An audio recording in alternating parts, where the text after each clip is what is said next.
An exciting caving adventure turns into a shocking disaster when cavers explore an unknown shaft in the floor of a large cavern. The group of 7 men are desperate to get out of this cave before the rain floods the exit and traps them inside.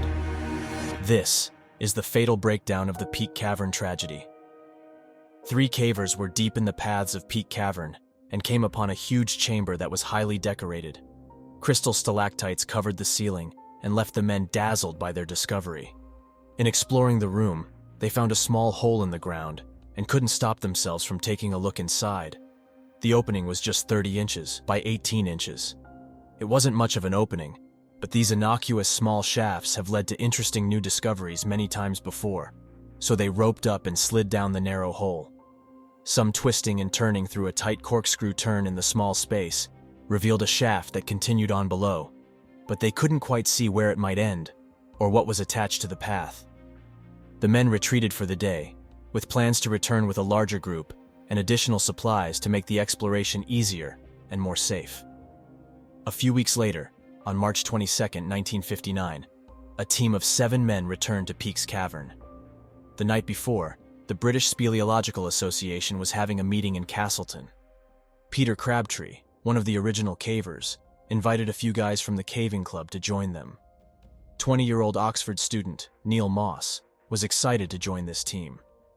The men had explained what was found on their previous trip, and anytime a new path is found, everyone is itching to see where it might lead. One of the key plans for this trip was to lower a rope ladder into the hole to help traverse the long shaft below that seemed to go straight down for at least 18 feet. With the plan in place, the men geared up in their goon suits to protect them from the wet and muddy passages that lay ahead. The path back to this cavern was no easy feat. It would take 2 full hours of difficult passages that often dipped underwater for them to reach the cavern over 1,000 feet beneath the surface of the earth. The suits they wore were waterproof coveralls that allowed them to wade through deep paths of water and still remain dry underneath. They were equipped with carbide lamps, nicknamed Stinkies, to light their way. This was the best option available in 1959. It was brighter than a candle, but it was not a great producer of light. The general luminescence was good for trekking through the dark, because the entire field ahead was lit up. But for looking down a dark hole, a flashlight beam would have been a huge benefit. The acetylene lamps were a good choice because they just needed a small canister of fuel to last for several days of trekking. It did use up oxygen in small areas, but did not produce carbon monoxide. Despite its drawbacks, they proceeded with the best equipment available at the time. The men moved through the main show chamber at the entrance of Peak Cavern. This was a huge hall with permanent lights set up as a show chamber. The initial trip down into the cave tunnels is open and quite easy to pass. It's 300 feet of hiking, through boulders and varying-sized openings along the way, all while trekking through water-filled passages, up to your chest, with the ceiling of the cave just inches from your head. It's a narrow window for breathing, but the men felt confident in returning to this dangerous path. They planned to be out before the rain started flooding passages. The Mucky Duck's passage was the next big obstacle. It required them to duck under an overhang of rock when the water level was high. It was incredibly muddy and slippery, causing everyone to be covered in a thick coat of mud. Another 600 feet along, a turn to the right starts Pickering's Passage, narrowing the space to move forward. This entire passage is a tunnel where they had to crawl on hands and knees for 250 more feet before squeezing through a constriction of rocks and mud to make a sharp turn to another long, constricted passage. In the middle of this crawl, there is a tight squeeze called the eye hole. If none of the other tight spaces caused you to turn back, this one might have been the nail in the coffin for most. Having to just trust the cavers around you, that there would be plenty of room on the other side to turn around later. Whoever squeezed through the first time was certainly brave. The mud that covered their bodies helped them slide through, but it made finding a good grip to be nearly impossible. After all 7 men made it through the eye hole, they continued down the last bit of passage before the final pool that opened up into the wide, decorated cavern. They dipped down into the cold water and swam forward to pull themselves through to the incline that led to the hole. After this insane caving path, with tight squeezes, water sumps, and long, narrow crawls, the men had reached the mysterious hole that they wanted to explore further, almost 2,000 feet inside the cave. Taking a look at what could be seen from the outside, it's a wonder that anyone would have just slid themselves down the hole, with no knowledge of what lay beneath. In their original effort, they had a rope tied around a small caver, 17-year-old Bob Toogood, to make sure that he could be pulled to safety in case of trouble. This time, they had planned to drop a rope ladder down the side to make the climb down and back up a little easier. As the men gathered their gear and looked around the cavern, Bob secured the ladder to the area outside of the hole and prepared to head down to push it through the corkscrew area so it could drop down the remaining length of shaft. Neil Moss stepped up to say he would head down and do the push. He was 6 foot 3 inches tall and quite thin. His build might be useful to get the ladder pushed all the way to the farthest distance they could see from the original look. So Neil started down with the ladder, and Bob came in behind him. The initial descent was tight, but not a real squeeze until you came to the corkscrew section. It took a little jog to the side and required a caver to twist his body in one direction, then back the other.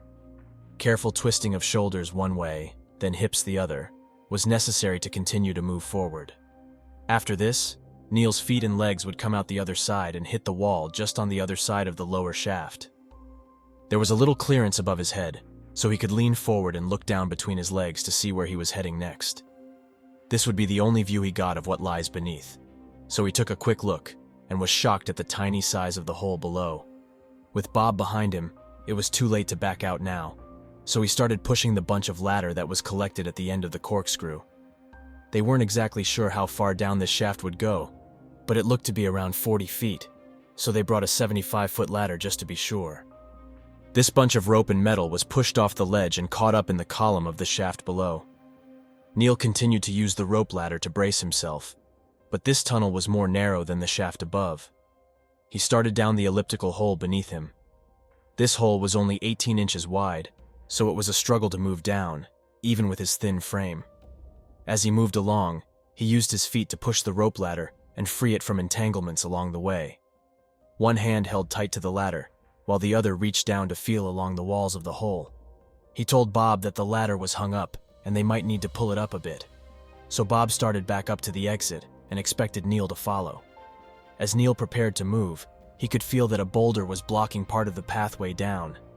He was completely constricted in this path and couldn't just bend down and try to move the boulder. He felt around the walls to find that there was a slight indentation that made a bit of an alcove.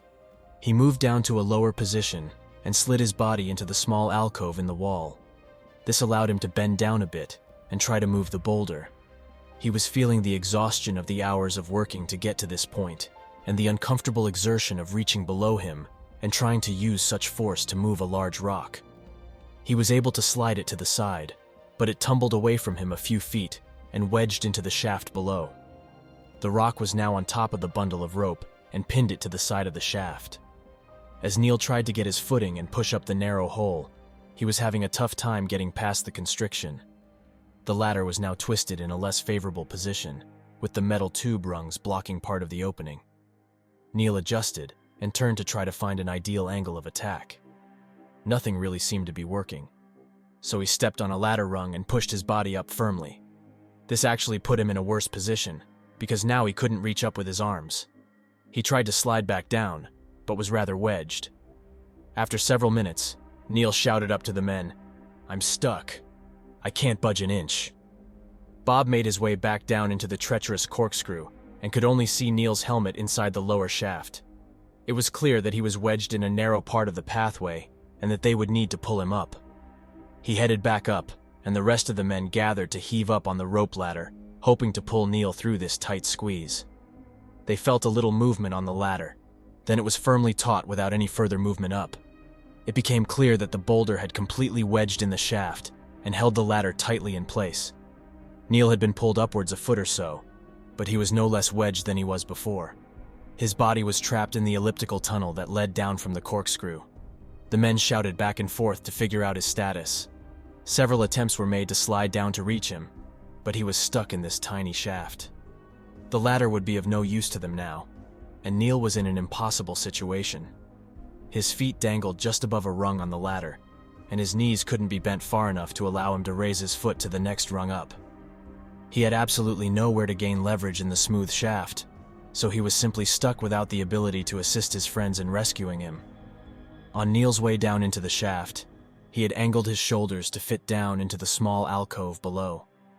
Now he was being pulled straight up, wedging his broad shoulders into the narrow space, with no chance to pass in this angle. After the failure with pulling the ladder, they decided to climb down and loop a rope around him to pull him out directly. The safety rope they had set up initially wasn't really made to pull against the sharp rock and crevices that it was getting stuck in. Each pull ended in failure, with the rope getting wedged and eventually snapping in two. It took an hour or so of effort for the men to accept that they would need some additional help and supplies. 17-year-old Bob Toogood headed out, back to the entrance of the cave, to run over to a nearby farm where caver friends lived. He notified them to call the police and to call down to the youth hostel in town to get local cavers up to help. Bob collected long nylon rope from Whiteley Farm and made the 2-hour trek back through the many tight crawls and water-filled sections, through the eye hole, and up the incline with hundreds of feet of rope. This was no easy task, but as soon as he made it back, he was directed to take a loop of rope down to Neil and place it around his body to pull him up. Bob was a small guy and had already been down in the shaft a few times himself. Once he passed through the corkscrew jog in the shaft, he found himself in a difficult position. He could lower himself down on the ladder, but could not bend down to reach Neil's head and shoulders. Neil was wedged tight, and getting a rope around his body was going to be quite difficult, even if he had all the room in the world. In this case, he would be limited to a few strained movements, and Neil was unable to really assist him in any way. Neil was stunned. Having the ladder as a lifeline felt like there would be a safe way to escape, no matter how daunting the little elliptical hole seemed. Now that the metal rung was wedged tight against his body, keeping his arms from being free, he was terrified with the claustrophobic feeling of being trapped. It was like being rolled in a blanket, with Big Brother refusing to free you. Looking up, he could only see the narrow walls of the hole above, with no room for a second person to really come down to help him. The strain on Neil was starting to show. He had been down in this shaft for nearly 4 hours, and it was clear that he was starting to suffer some delusion. Bob and the men above were discussing the options of how to get a hold on Neil so they could pull him out. It was thought that going in head first to the second section might offer more freedom to thread the rope under his armpit and get it looped around his upper body. A compact 5-foot-tall rescuer, Ron Peters, was lowered in head first and pulled himself along to the second shaft. He could see the top of Neil's helmet through the collection of mud around him that had been pushed down from the previous attempts to help him. Slowly he was lowered, but started to feel a headache and drowsiness. He yelled up to the men holding the rope and asked them to pull him out. Wrapping the loop around himself was the last thing he remembered before passing out. It became clear that the shaft was filling with carbon dioxide from Neil's breathing. The area just above Neil's head was a few square feet, and the heavy CO2 had nowhere to go. It settled in Neil's breathing space, and anyone who got close to him would fall unconscious from the lack of oxygen. The team immediately sent out a request to get oxygen tanks to Peak Cavern for an emergency rescue. At this point, cavers from all over the area were showing up to help haul rope, tanks, or climb wherever needed. The hospital district sent dozens of tanks of oxygen, and the volunteers got to work passing the tanks down through the paths. It continued to be a challenging path every time something was brought down. The rain had picked up, and this increased the water depth and level of muddy buildup. Each caver had to dig out mud blockage just to pass through some sections of the tight tunnels. It took hours to get the tanks to the cavern where Neil was stuck. A tube was passed down to where Neil was trapped, and they attempted to fill the shaft with oxygen. Hopefully this would preserve his life while they figured out how to free him. They had informed the rescuers that breaking his collarbones may be the only way to free his shoulders from the tight tunnel squeezing him to death. Several more rescuers made their way down to the second shaft, but encountered the foul air. 3 rescuers had passed out inside the shaft while attempting to assist Neil. This caused a frantic feeling of dread, knowing that he was squeezed between the rocks, and no one could even get close enough to touch him. The new group of cavers who had arrived tried to put a mask over their face to breathe oxygen while climbing down head first. This revealed the impossibility of the situation. As they reached the second shaft, it was impossible to keep the mask over their face and push down into the narrow elliptical hole that was only 12 inches wide in the narrow part. There wasn't enough room to keep the mask on their face, and each attempt without a mask resulted in unconsciousness. A few men took deep breaths of oxygen from the tube and tried to hold their breath while quickly reaching down to Neil. In several different attempts, they were able to get a rope partially around Neil, and later a few hooks were put through his clothes, the only thing they could reach. The pulling only moved Neil a few inches, and in a moment of devastation, the rope snapped again as they heaved back. The sharp edges of the seam cut the rope in two. None of these efforts was successful in any way. The traumatic reality that hit each rescuer as he made his way out of the cave was that Neil was doomed. He was tightly squeezed in a claustrophobic nightmare, and no one could actually reach him.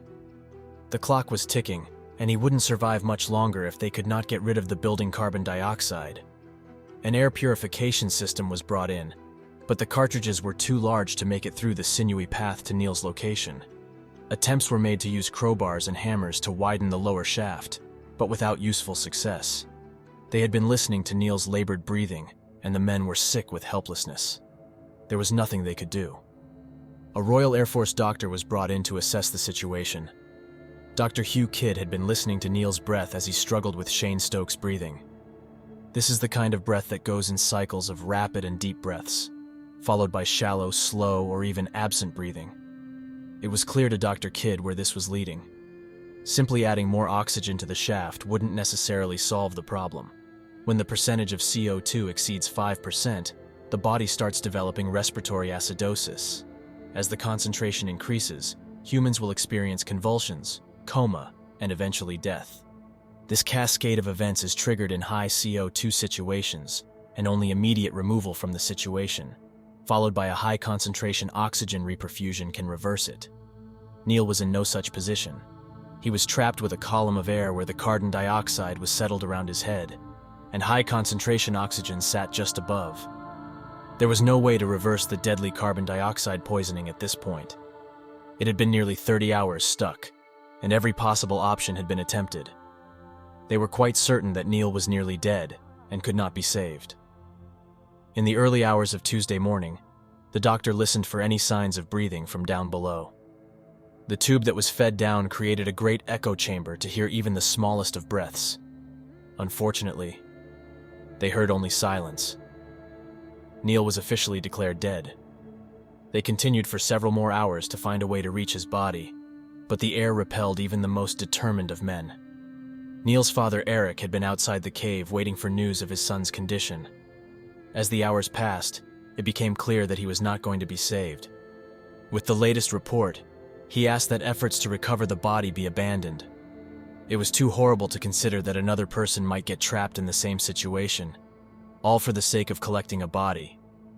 The rains had been threatening to flood lower areas of the path, and the water-filled portions were getting deeper and wider, potentially trapping the rescuers inside. By 3 o'clock on Tuesday, the rescue effort was ended. Ultimately, Neil's remains were left in place, and smaller rocks were placed above him to close off the second chamber. He remains in the shaft, located in what is now called Moss Chamber. A small note was inscribed on the surrounding rock, noting the loss of Neil Moss in this shaft. The hole still looks shockingly ominous, and it's hard to imagine anyone willingly dropping themselves inside, without solid knowledge of what lay beyond. The young and bold cavers could never have imagined such an outcome, from what they thought of as a safe trip, with an experienced team. This outcome sent the caving community into a difficult time, where there were calls to ban the practice altogether. The DCRO and other caving associations used this tragedy to organize and create safety standards for rescues, to allow for a more efficient rescue attempts in these situations. It was determined that Neil's death could be attributed to foul air resulting from his headlamp consuming oxygen and his exhalations increasing carbon dioxide.